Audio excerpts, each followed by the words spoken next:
Dunia hari ini semakin terhubung tanpa sempadan.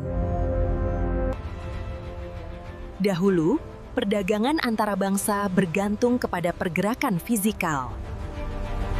Namun, kemajuan teknologi telah mengubah cara perdagangan dijalankan.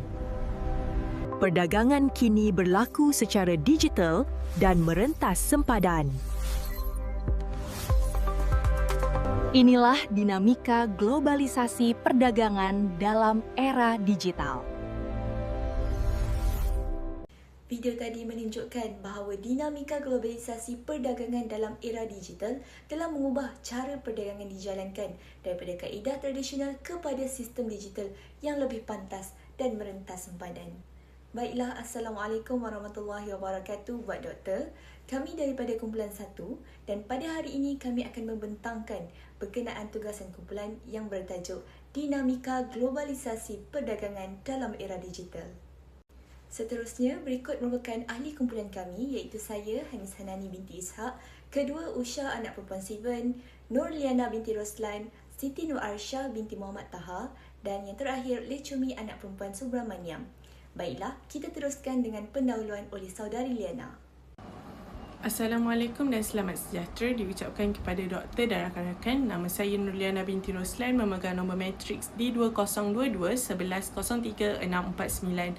Jadi pada hari ini saya akan memulakan pembentangan dengan menerangkan bahagian 1.0. Globalisasi didefinisikan sebagai suatu aktiviti ekonomi yang melibatkan aktiviti pengeluaran, pertukaran barang, pengagihan, penggunaan barang dan perkhidmatan. Globalisasi perdagangan mulai muncul disebabkan sifat keterbukaan sesebuah negara dalam dasar perdagangan yang membolehkan globalisasi perdagangan mulai diperluaskan. Terdapat dua globalisasi perdagangan iaitu globalisasi tradisional dan globalisasi moden. Menurut Jonkers Tampu Bolon tahun 2023, konsep globalisasi perdagangan telah diperkenalkan oleh Adam Smith pada sekitar penghujung tahun 1770-an. Globalisasi tradisional telah didorong oleh kemajuan sistem pengangkutan, kemunculan syarikat multinasional dan liberalisasi yang membolehkan aktiviti perdagangan rentas sempadan berlaku. Manakala globalisasi moden pula disebabkan oleh kepesatan era globalisasi yang melibatkan penggunaan data dan teknologi. Menurut Ying Yu 2024, globalisasi moden ini melibatkan perdagangan digital menerusi aliran data rentas sempadan. Penggunaan AI juga telah mula berkembang dalam kehidupan seharian kita menerusi penggunaan peranti dan proses ekonomi seharian. Kebanyakan firma dan aktiviti ekonomi yang lain menerusi platform beli belah, penilaian kredit, pengurusan gudang dan penghantaran dan logistik. Revolusi perindustrian pada sekitar abad ke-19 telah membawa perubahan kepada integrasi ekonomi global yang menjadi fasa pertama dalam sejarah ekonomi globalisasi yang memperlihatkan perubahan dalam kaedah pengeluaran dan inovasi teknologi. Revolusi Industri 1.0 telah berlangsung pada sekitar tahun 1750-an hingga 1870-an dan pada ketika itu telah berlakunya perubahan dalam sektor perindustrian apabila tenaga manusia mula digantikan dengan penggunaan mesin. Mesin terawal yang wujud pada ketika itu adalah seperti mesin wap, telegraf dan pelbagai lagi teknologi lain ciptaan manusia. Revolusi industri terus berkembang dengan kemajuan yang bersilih ganti sehinggalah ke hari ini dalam revolusi industri 4.0 yang mengetengahkan kemajuan aplikasi berteknologi tinggi. Globalisasi merupakan satu bentuk integrasi pasaran yang telah berjaya merancakkan lagi perdagangan antarabangsa. Evolusi globalisasi telah beralih kepada konsep perdagangan bebas yang dijalankan oleh kuasa-kuasa barat. Menurut Kevin 2022, Britain telah mula memansuhkan Cons Law pada tahun 1846 untuk memperkenalkan dasar dagangan bebas bagi membolehkan mereka untuk mendapatkan akses perdagangan tanpa halangan ataupun diskriminasi tarif. Dan menurut Jae Won Jung, tahun 2023, syarikat multinasional juga memainkan peranan penting dalam pembangunan ekonomi dan pertumbuhan ekonomi yang mampan. Selain itu, globalisasi telah mempercepatkan perubahan struktur ekonomi dunia. Perubahan ini dapat dilihat menerusi integrasi pasaran yang memperlihatkan semakin banyak negara mula mengurangkan halangan perdagangan. Menurut Sanjay Kumar Mangla, tahun 2024, integrasi ekonomi ini dapat dicapai menerusi perjanjian dan penyelarasan dasar monetari dan fizikal serta penghapusan atau pengurangan halangan perdagangan. Rantaian nilai global ataupun GVCS dilihat memainkan peranan yang begitu signifikan apabila ia berfungsi sebagai pemacu bagi perdagangan antarabangsa dengan menganalisis perjanjian perdagangan dan peraturan sepadan. Dan perjanjian perdagangan antarabangsa seperti Perjanjian Perdagangan Bebas FTA dilihat telah mengubah corak perdagangan antarabangsa. Yang terakhir adalah keterbatasan globalisasi konvensional yang disebabkan oleh beban kos tersembunyi, kos jarak pengangkutan dan kelewatan logistik telah menjadikan perdagangan konvensional kurang efisien. Baik, sekarang mari kita melihat era digital dan perubahan perdagangan global melalui 4 aspek. Pertama, transformasi perdagangan fizikal ke perdagangan digital. Kedua, pertumbuhan e-dagang merentas sempadan.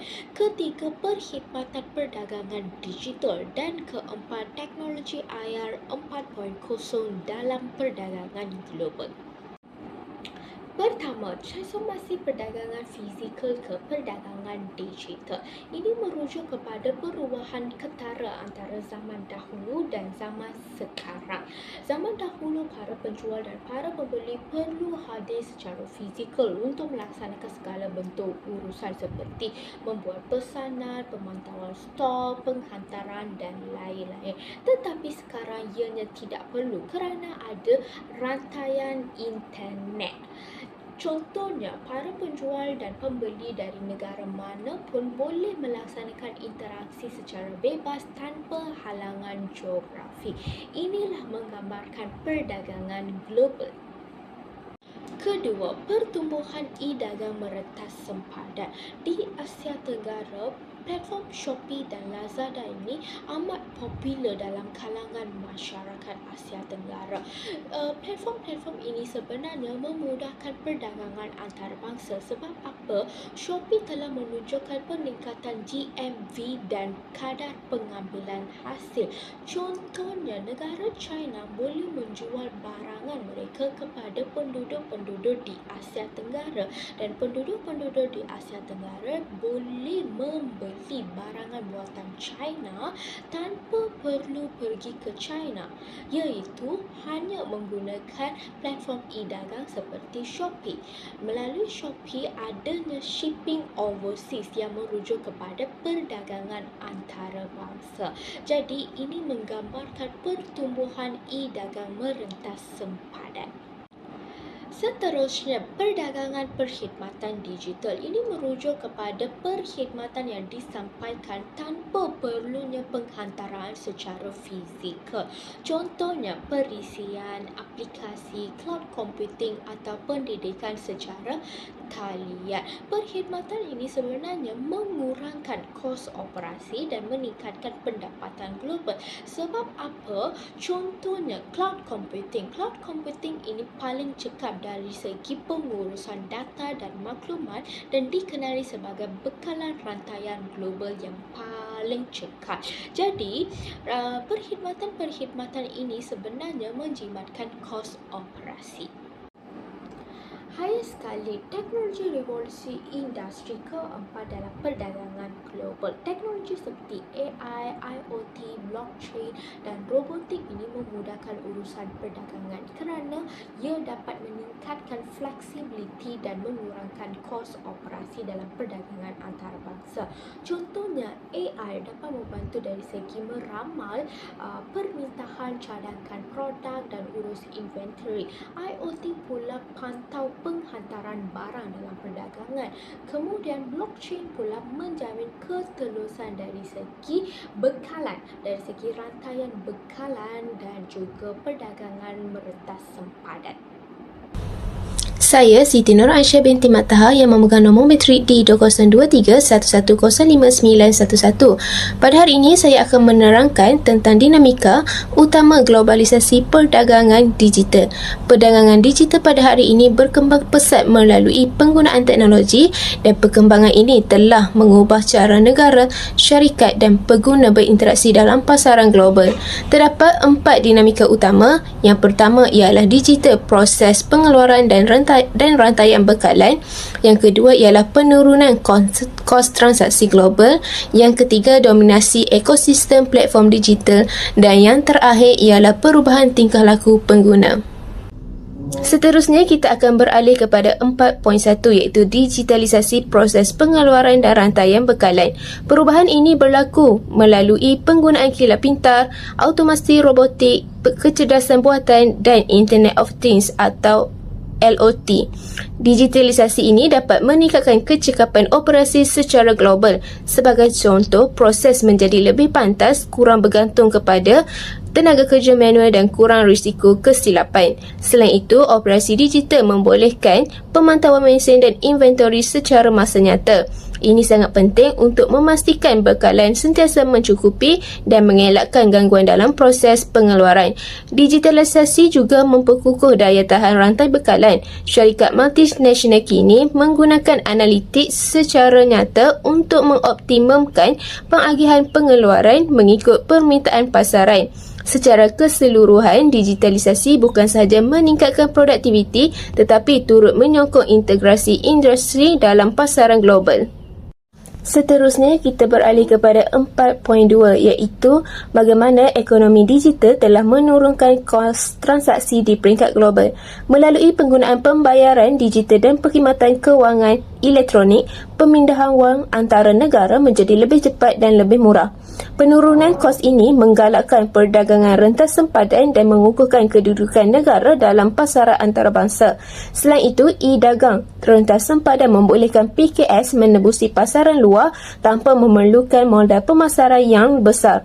Secara keseluruhannya, teknologi digital telah menjadikan urus niaga global menjadi lebih cekap dan mampu milik.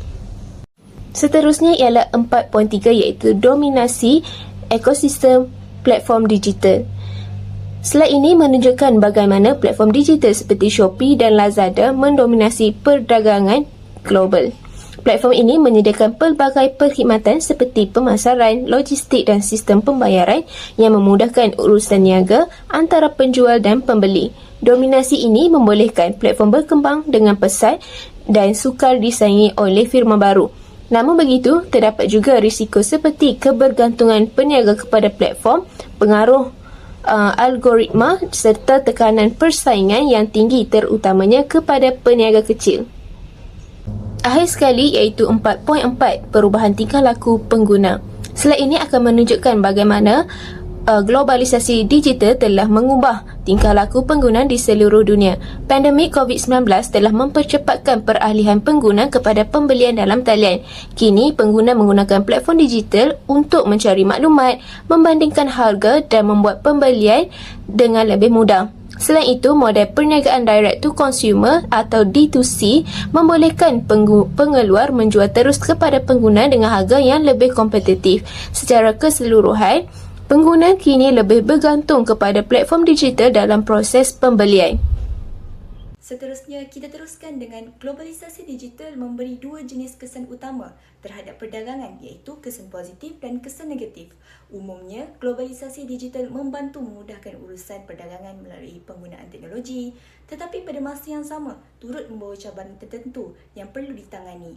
Oleh itu, kedua-dua kesan ini perlu diberi perhatian supaya manfaat globalisasi digital dapat dinikmati secara seimbang. Baiklah, kita masuk kepada kesan positif. Yang pertama, dalam era digital, PKS atau kita kenali sebagai perusahaan kecil sederhana berpeluang meluaskan pasaran ke peringkat antarabangsa melalui platform e-dagang tanpa memerlukan modal besar atau kedai fizikal.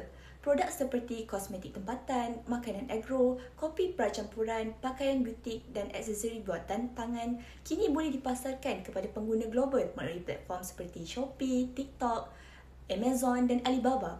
Digitalisasi bukan sahaja mengurangkan kos promosi, malah membantu PKS mengenal pasti pelanggan dengan lebih tepat menggunakan data masa nyata.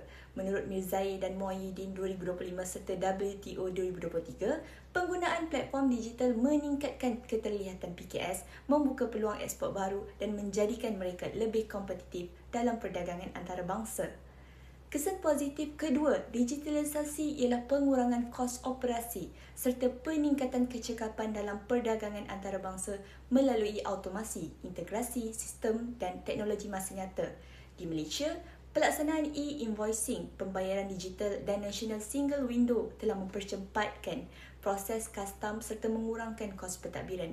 Ini menerusi data Bank Negara Malaysia 2022. Di China pula, penggunaan teknologi logistik pintar seperti automasi gudang dan penjejakan masa nyata membolehkan penghantaran ekspor dilakukan dengan lebih pantas dan kos lebih rendah, sekaligus meningkatkan daya saing global. Menurut Anon Haigon dan Bonvin 2023 serta OECD 2025, digitalisasi mengurangkan kos transaksi dan sempadan serta menjadikan perdagangan rentas negara lebih cekap dan produktif.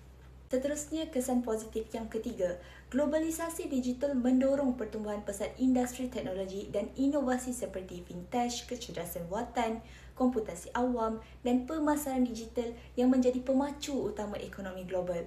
Di Malaysia, perkembangan fintech melalui perbankan dalam talian, pembayaran QR dan sistem duit now telah meningkatkan kecekapan transaksi serta mengukuhkan ekosistem kewangan digital. Hal ini dapat dilihat melalui Hamid ETAL 2024. Di Amerika Syarikat pula, penggunaan AI, data besar dan komputasi awan dalam mengubah model perniagaan serta meningkatkan keupayaan inovasi firma. Menurut Di Stefano at EL 2023, automasi dan teknologi awan memainkan peranan penting dalam meningkatkan produktiviti dan inovasi dalam ekonomi digital. Seterusnya, kesan positif yang keempat,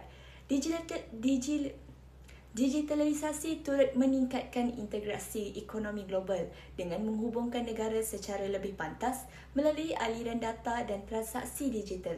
Pertukaran maklumat, perkhidmatan dan barangan kini dapat berlaku hampir serta-merta, menjadikan perdagangan antarabangsa lebih lancar dan efisien.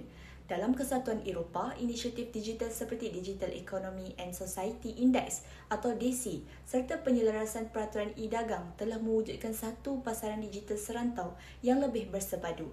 Kesannya, proses logistik, standard data dan sistem pembayaran merentas sempadan menjadi lebih cekap. Menurut European Commission pada tahun 2022, negara-negara EU yang mencapai tahap digitalisasi lebih tinggi menikmati perdagangan yang lebih efisien kerana mereka berkongsi rakan kerja digital yang sama. Pada peringkat global pula, UNCTAD pada tahun 2023 menegaskan bahawa aliran data rentas sempadan kini merupakan pemacu utama integrasi ekonomi dunia. Ini kerana ia menyokong urus niaga digital, komunikasi perniagaan dan operasi rantaian bekalan global dengan kos yang lebih rendah dan keberkesanan yang lebih tinggi. Secara keseluruhannya, digitalisasi memainkan peranan penting dalam menyatukan ekonomi antarabangsa melalui perdagangan yang lebih terhubung, telus dan responsif. Itu sahaja untuk bahagian kesan positif. Seterusnya, kita akan meneliti 4 kesan negatif dinamika globalisasi perdagangan dalam era digital. Yang pertama, jurang digital yang ketara. Negara maju seperti Korea Selatan dan Jepun mempunyai liputan 5G yang hampir menyeluruh. Sebaliknya, negara membangun menghadapi akses internet yang terhad dan kos peranti yang tinggi. Data daripada ITU menunjukkan bahawa lebih 90% penduduk di negara maju ada internet berbanding hanya 30 hingga 40% di negara membangun. Ini menyebabkan negara membangun sukar bersaing dan jurang pembangunan ekonomi semakin melebar. Yang kedua ialah terdapat risiko monopoli. Syarikat-syarikat seperti Google, Amazon dan Meta kini menguasai pasaran global. Halangan masuk yang tinggi menyukarkan syarikat kecil untuk bersaing. Strategi utama mereka ialah mengambil alihan startup dan mengumpul data besar. Kita telah melihat tindakan tegas seperti European Union mendenda Google berbilion euro atas isu antitrust bagi menangani dominasi ini. Kesan negatif yang ketiga ialah isu keselamatan cyber dan privasi data. Ini merupakan kebimbangan global di mana di Asia sebanyak 72.5% pengguna dilaporkan mengalami kebocoran data pada tahun 2024. Data peribadi seperti nama, alamat dan email terbocor. Di Malaysia, cyber security merekodkan lebih 20,000 insiden phishing dan ransomware pada tahun 2024. Akibatnya, kepercayaan masyarakat terhadap ekonomi digital terjejas. Yang terakhir ialah ketidaksamaan pengagihan manfaat globalisasi. Negara maju dan syarikat multinasional meraihkan keuntungan besar, manakala negara membangun kebanyakannya menjadi pengguna semata-mata. IMF menganggarkan bahawa 10% terkaya menguasai lebih 80% kekayaan digital. Ini membawa risiko eksploitasi, buruh murah, penjajahan ekonomi dan ketidakstabilan sosial akibat pengagihan kekayaan yang tidak seimbang. Kesimpulannya, globalisasi digital ini telah membawa perubahan dalam perdagangan fizikal hingga perdagangan digital. Memang benar ia telah membawa kebaikan dari segi meningkatkan kecekapan, fleksibiliti dan mengurangkan kos operasi. Namun, perlu mempertimbangkan cabaran dari segi jurang internet, monopoli kuasa besar dan juga isu keselamatan cyber. Maka, manfaat globalisasi digital ini hanya dapat dimaksimumkan oleh dasar kerajaan yang seimbang, kerjasama antarabangsa dan juga pembangunan kapasiti digital. Sekian, terima kasih.